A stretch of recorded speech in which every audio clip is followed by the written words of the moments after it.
This is Greg Pass with the Americans in Wartime Museum. Today's date is June the 2nd, 2018, and I'm conducting an interview with Paul Carrion. And we are at in Reading, Pennsylvania, World War II weekend at the Mid-Atlantic Air Museum. Paul, can you tell us your full name and where you were born? My name is Paul Michael Carrion Jr. I was born in Abington, Pennsylvania. And how do you spell your last name? Carrion. Okay. And what war did you serve in? The Afghan War, Operation Enduring Freedom. Okay. And do you remember where you were when you heard about the attack on 9/11? I don't remember the day of 9/11, but I do remember the day after. I went to school. I believe I was in second grade at the time, and we didn't really have a truly clear sense as to what was going on. There was certainly a conversation that was occurring within the classroom, but I remember the teacher asking us to write a page of our feelings towards the event, and some people also drew pictures of the event itself for some reason. And I understood that America was attacked, and my dad was certainly very aggressive about it. He wanted to have us go back and knock whoever did this to us in the face, and my mom as well. And then I remember like the weeks afterwards, I had concerns about planes coming because I was in second grade and I was prone to this type of fears. But my mom said that we shouldn't be afraid of that sort of thing because then the people that committed the attack would win and achieve their purpose. So that's what I remember about 9/11. Do you have any military vets in your family? Yes, my family is primarily a Navy family. My grandfather served in the Navy for 30 years. He retired as Chief Petty Officer. My mom was in the Naval Reserves for quite a number of years. I have a cousin who's in the Navy for 17 years now. I was a black sheep in my family, but I decided to join the Army instead, and they've given me a good rubbing about that sometimes. But So why did you enter the military service? well, at the time, in 2009, I made the initial decision to join, and at the time, we were 8 years into the war, and I didn't think that was going to come to an end anytime soon. So I believed that if I didn't do my part in order to contribute towards the war cause, I wouldn't be truly fulfilling my sense of obligation towards America. And in addition to that, another motivating factor was I didn't have the strongest grades in high school, so I did need the GI Bill, but that was mostly a secondary concern. So mainly patriotism was the driving force. Why did you choose the Army? Because I wanted to be where the fighting was. As much as I respect and admire the Navy, I didn't feel, with the exception of the SEALs and medics that accompany the Marines, I didn't feel that they would have the direct face-to-face interactions with the type of people that were going to be fighting in this endeavor. So I wanted to have that ground experience. So what was your MOS? What did you do? How were you trained? I was a 35 Foxtrot. I was an intelligence analyst. My training consisted of 10 weeks basic training at Fort Jackson, South Carolina. Then the rest of it was at Fort Huachuca, Arizona. And what year was this? This was 2010. Okay. So from August until March, from basic training to the end of my AIT, I was trained as a first basic soldier and then later on intelligence analyst. And what exactly does an intel analyst do? They're an all-source analyst, so what that means is they take in different ints such as human intelligence, signals intelligence, maps, and combine it all together to form a cohesive product and a cohesive picture of the battlefield so that the commander can make informed decisions about what to do next. So after your basic and AIT was over with, where did you go? I went to Camp Humphreys, South Korea. Okay, and how long were you serving there? I was there for 1 year. And then next assignment in Afghanistan? Next assignment, I went to Warner Barracks, which is in Bamberg, Germany. But then shortly after that, I went to Afghanistan, Bob Shank. And what unit were you assigned to at the time of your deployment? At the time of my deployment, I was with the headquarters and headquarters company of the 173rd Airborne Brigade, Special Troops Battalion. Okay. So when you found out that you were going to be going to Afghanistan, what was going through your mind? Well, the purpose of me joining the 173rd was to go to Afghanistan. Prior to me leaving Korea, I was looking at different units that were deploying to Afghanistan because I wanted to do that at the very least before I left the military. And I got the assignment. and I showed up to the unit. Initially, I wasn't put on the deploy list, but I managed to finagle my way back onto the deployment list. And at the time, I was scared, but I was also feeling like I have to do this. When I first arrived in the country, my hands were very much shaking, and What month and year? when I went there, I believe in June of 2012. Okay. Yeah, and we flew into Fabshank from Miram, it's like Kazakhstan. And from that we went. Before that was Ramstein.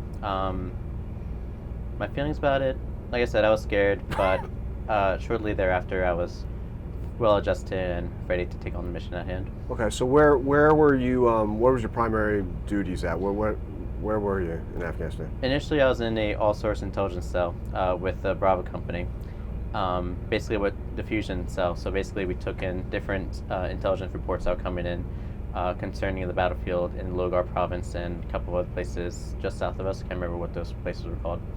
And we were keeping track of different insurgent cells that were targeting our forces, as well as the Afghan local police, as well as the National Army at the time.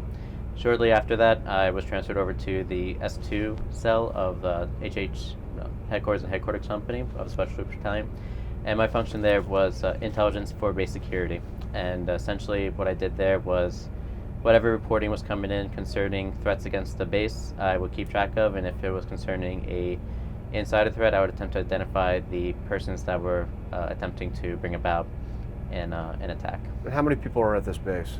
Around 3,000 people. I can't remember if it was 3,000 or 8,000, one of those two numbers. And of that, approximately what percentage are nationals, Afghan, that are working in there, or any of them working in there?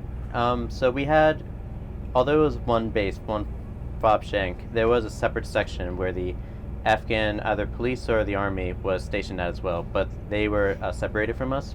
I couldn't tell you the percentage or the number of Afghan personnel that were there, but they were kept separate from us, especially because 2012 was the greatest number of insider attacks at the time. Mm-hmm. We also had Czech and Jordanian soldiers with us. Czech, huh? Yes. What's their story? Were they decent? I don't remember exactly what they were doing there. I do know that they were conducting patrols. I don't remember anything else. I know it was like part of the joint NATO endeavor. But aside from that, occasionally we had joint intelligence meetings with them concerning different things that are going on, so long as it wasn't top secret, no foreign. I think we just shared like secret level information that was clear for them to be read onto, so that they could get a sense of what was going on and what we knew and what they knew at the same time. So walk us through your daily routine. You working day shift, night shift? Are you sitting at a computer doing stuff? Tell us what your average day would be. Initially, when I was deployed, I was in the all-source cell, and I was put on night shift right away. What that consisted of was sleeping during the day, and during the day we'd have most rocket attacks, so it'd be broken up every so often by the alarm and the mortars and the rockets be coming in. I would typically go shower, change into a uniform, and then go to work. I'd be there, I don't remember what time of night it was, but then the following morning around 6 or 8, there would be a transition. And during the night, we'd be compiling the information to turn into reports to be distributed to our commanders and to the intelligence cell. After I got transferred back over to the S2 shop of the headquarters company, I was put back on day shift, and what that consisted of was a morning PT with my NCO, Sergeant Savage, and I worked underneath Lieutenant Stellwagen. And what we would do is do PT, go back, shower, get breakfast at the chow hall, then go into our shop, which did consist of sitting in a plywood office with a couple of computers there, and we would be taking in the reports, and then we had a intelligence update brief due every week for our battalion commander, who was Lieutenant Colonel Hicks, and I believe at the time he was base commander as well. I worked with a couple of civilian contractors as well, and they would help us with the intelligence gathering and the separating it into actionable reports. Yeah, I was just part of a S2 battalion shop, and that was most of the time when I was in Afghanistan, that's what I was mostly doing. Who's responsible for security at that site? The headquarters and headquarters company, so of the Special Troops Battalion. And the commander of that was Lieutenant Colonel Hicks, and I believe Captain Morris of HHC was in command as well. I don't remember how the responsibilities overlap, but I do I believe Captain Morris was the mayor of the FOB. Now, are there any combat arms troops that are at that base? We had MPs stationed at the base. I don't remember if we had any infantry personnel. We did have artillery on FOB Shank, as well as helicopters, and I believe we had a special forces unit attached to that base as well. Aside from that, the Czech soldiers, as I've mentioned prior, and the Jordanian soldiers, as well as the Afghans. So I know that we have patrols coming in and out of that base, but I don't remember the specific designations of those units. So, so a field unit goes out, and then when it comes to the human intel portion, who's extracting? I know it can come from a million different sources, but who primarily is responsible for extracting human intel and getting it to you guys? Our human intelligence collectors. Those are the persons. I believe there are 35 mics, which were human intelligence collectors. They're not mics. They might be papas. I can't remember right now. They would go out on patrol with either the MPs or with whomever was going on patrol for the day. And any local national they would come across, they would ask them questions. And in certain cases where interacting with women, they would utilize women human intelligence collectors to talk to those women, because there was a cultural taboo about men interacting with the women at the time. In addition to that, we occasionally did have local nationals come onto the base as well and give intel, which we may later on confirm or deny based off of different other sources of intelligence to corroborate what they were saying. And if it was about a threat against the base, I would attempt to look through the report and look for names and check it against a database to find whichever person may be named and have them questioned by some other personnel. I know we had CID on base as well.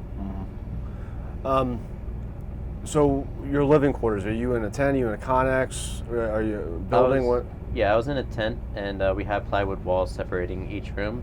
My bunkmate was Specialist Stephen Gonzalez, and essentially he had a bed here and I had a bed here, and we had like a little shack or little shelf where we put our equipment. It was somewhat tight quarters, but we made it work. Any air conditioning? No. Actually, I'm sorry, we did have air conditioning, but during the day we occasionally turn off and then wake up in the middle of the day and be sweltering. And so on and off, I would say. So back up a little bit. When you first got in country, what month was it again? I believe it was June of 2012. What's the environment like? Is hot, cold? It was yeah, it was very hot. I remember. I think it was also dry. The weather patterns are similar to Pennsylvania as far as when it's winter, it feels like winter. When it's summer, it feels like summer, but to the nth degree. All around were dirt and rocks. We did have very beautiful mountains in the background surrounding outside of the base walls. Yeah, I just remember it being ridiculously hot, and we had stacks of water bottles like every so often, and people just grab it and go, and tried to beat the heat as best as they could. How was the chow? It was better than a lot of cops would be. Cops would be like combat outposts, and it is a shame that FOB, being so big, was able to afford decent meals, whereas those who were out in the combat outposts had to deal with MREs and whatever hot chow they can get at the time.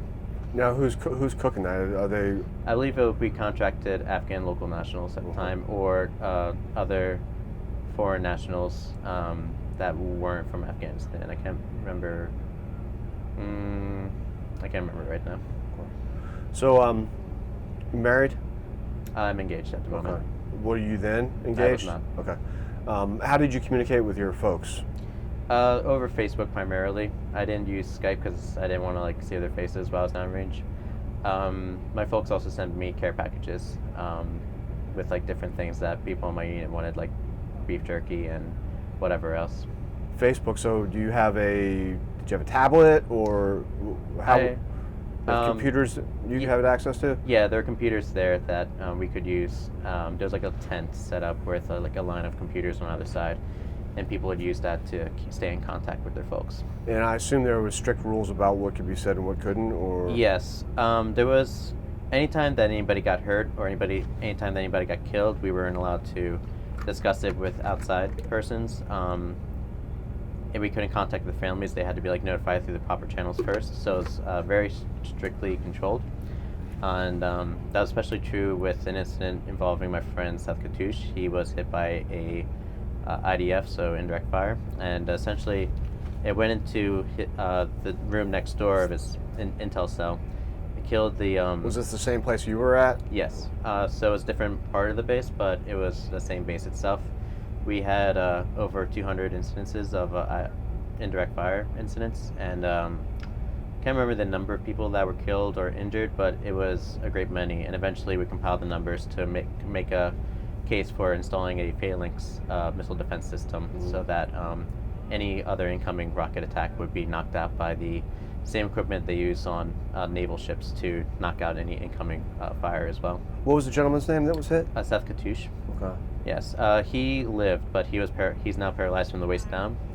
It happened in September of 2012, and up until that point, we did have people, getting casevacked and getting killed and getting injured as well. But up until that point, since I was a FOBIT, meaning I didn't leave the base and I was only doing my intel stuff, that was kind of the moment when the war became real to me. Up until that point, it was still like somewhat of a intellectual abstract. I was compiling information, I was making the reports, I understood that people were being impacted about it, and so I did my best always to ensure the best quality product. But when my coworker Cody was saying, "This guy has a weird name, Katouche," I was like, "Katouche?" Because we worked together while we were in Korea, and he said, "Yeah, it's Katouche," and I was like, "Oh man!" And so I walked over to the tent where he was at, and his S2 shop, Captain Kevin Ryan, was there, as well as some other people that were part of his shop, as well as the medics that were tending to Seth.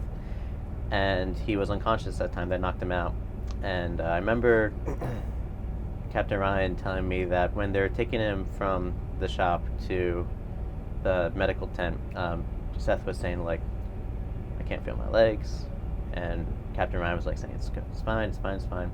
We weren't quite sure whether or not he was going to make it. They managed to stabilize him on site, but then they medevaced him to Bagram, and then from Bagram, they took him back to Germany because we were both stationed out of there. But while I was there, then Ted, I was kind of like, I don't know, feeling disconnected, feeling dissociated with it. And Captain Ryan said, "Do you know him?" I said, "Yes, he worked together in Korea." And he said, "Do you want to go up and say something to him?" I said, "Well, is he going to hear me?" And he initially was like, no, because he was unconscious, but he was like, well, maybe. But I think he did that more to make me feel better than anything else. So I went up and I told him like, "Hey, get through this," so on and so forth. Then I said goodbye to Captain Ryan, and I went back to my S2 shop, going back to work, and I just started very much concentrating on the IDF cells, started operating around the base, and attempted to track those down as best we could so that we could take them out of the battlefield and try to reduce the number of rocket attacks we were having against our base. Mm-hmm. So when you think of your time in country, is there any particular incidents, memories that you think about, whether they're funny or scary, or just what do you think about, what incident do you think about when you think of your time? The biggest event that happened while I was on base was the vehicle bomb attack we had. It blew a 100-foot hole in the wall. And at the time when it happened, I was running on a hill with my friend, my roommate, Specialist Gonzalez. And all of a sudden we hear just like, boom. And we looked over, and it looked as though it was like a huge mushroom cloud coming up. And I was like, well, I didn't think the mushroom cloud happened except for like an atomic bomb. So I was very like kind of perplexed. And I was like, oh shit. and I didn't know what had happened. I just assumed it was a rocket attack that didn't get reported. And then shortly after that, we were like starting to run back to our room to get our equipment because we were in PTs and we lock our stuff up when we're going to be doing physical training. And all of a sudden, the incoming alarm came out. It's like incoming, just to like get everybody hunkered down and into do what they need to do in order to defend the base against an insider threat. Because what happened was, the night before, we were briefed on what to do during an insider attack, and it was like order common would be like breach. And that day, the very next day, was mildly funny because it happened the very next day. It was like breach, and we're like, oh shit. So we both ran down the hill. We were just running up, got into our rooms, and I was issued an M16 at the time for whatever reason. So people like to make fun and say some musket. And so I had that, and I had my helmet and my Kevlar on, but I was still in my PT shorts and my PT shirt and my iPro. And especially Gonzalez had the saw, and he was like taking way too long getting it assembled. I was like, hurry up, because I went into the hallway and I was like covering on either side of it, and I was like, not knowing if anybody was going to come crashing into him, whether or not. And eventually got assembled. We ran out to our concrete bunker, which was meant to protect us against rocket attacks, because the SOP at the time was to get to the nearest bunker and defend it, essentially, and then wait for the all clear to be sound. So we were there, covering this end. I was on this end, he was on that end, and for whatever godforsaken reason, I could not get Toby Keith out of my head. All the patriotic songs from the early 2000s, I was like, this is not how I want to die. I don't want to listen to Toby Keith as I'm about to get shot in the face. And eventually, like, nothing happened. And then the all clear was given. There was a hole in the wall, and it was underneath constant surveillance at the time. Afterwards, we saw the video that the insurgents made of the suicide bomber himself, getting into the car, hugging it out with his insurgent fellows the night prior, and then the video of the truck going up to the wall and then detonating and having that big hole. Sadly, it was at the Afghan bazaar that we had on base, so I believe around 16 foreign nationals or local nationals were killed, but no Americans were killed, and I don't believe any military forces were killed on that day. But there was this one guy who he was closer to the explosion than I was. He heard it, spun around to like look at it, and he was like, oh shit, and he turned around and like started sprinting, and he knocked himself out on a crane. He was like thunk, and he had like bruise all around his eyes for about a week. I'm sure you guys didn't bust his chops about that. No, we left him quite alone after that, I'm sure. Yeah, I'm sure, no doubt. Your homecoming. Yes. How was that? Did you go back to Germany, or did you go back to Conus, or what? Yeah, so initially we went back to Germany, and we had about 2 week, I don't know what they call it, but it's like decompressing you, I suppose. And I was convinced, because I was a bit of an Analyst at the time, and I was a bit of a gallows humor type person. I was convinced that as we were going to be flying out of the base, we were going to get shot down by some random rocket, because we had so many of them, and I was like, this is going to be my luck. And it didn't happen. We flew to Manus Air Force Base, from Manus back to Germany, and Germany we disembarked, and we got off the plane. It was like nighttime, I think, and we had all these veterans like lined up to like greet us, to say welcome home, which was nice. And then we got bused back to Bamberg, Warner Barracks, and as we were driving to, I think it was like the gym, there were like all these signs that families had made for their respective loved ones. It was like, welcome home, so-and-so. We went to the gym, lined up in formation, did whatever formal thing we need to do, and then once we were like fallout or dismissed, all the families came running in, and everybody got to hug it out with their respective loved ones. Since I was a single soldier at the time, I had myself and I had my friends, and I was given a ride back to my barracks room by my NCO, Sergeant Savage, and his wife, Stephanie. And then I just went to bed and woke up the next morning, and I was like, okay, well, this is back here. So it took about 2 weeks to decompress. We had different talking sessions with different people, trying to gauge whether or not people were suffering from PTSD and trying to filter that out before they were let loose and go back to wherever. We also had hearing tests, and I had lost some hearing, but I don't remember by how much. And after about 2 weeks of that, I flew back to Philadelphia, got picked up from my mom, but I asked specifically nobody to have any signs or anything like that, because I wanted to be very low key. I just wanted to go back to normalcy as soon as possible. And we drove back home, and I spent I believe a month back, and I just saw as many friends as I could, and I saw as many loved ones as I could, and I tried to have as much of a good time as possible, which afterwards I went back to Germany and served out the rest of my time being there. So this video, a couple months, we'll send you a copy, and we'll also send a second copy, and if you'd like, you can submit it to the Library of Congress for the Veterans History Project. Okay. In either case, your great-great-great-great-great-grandkids, 100, 200 years from now might stumble upon the video. What would you want them to know about your service to your country?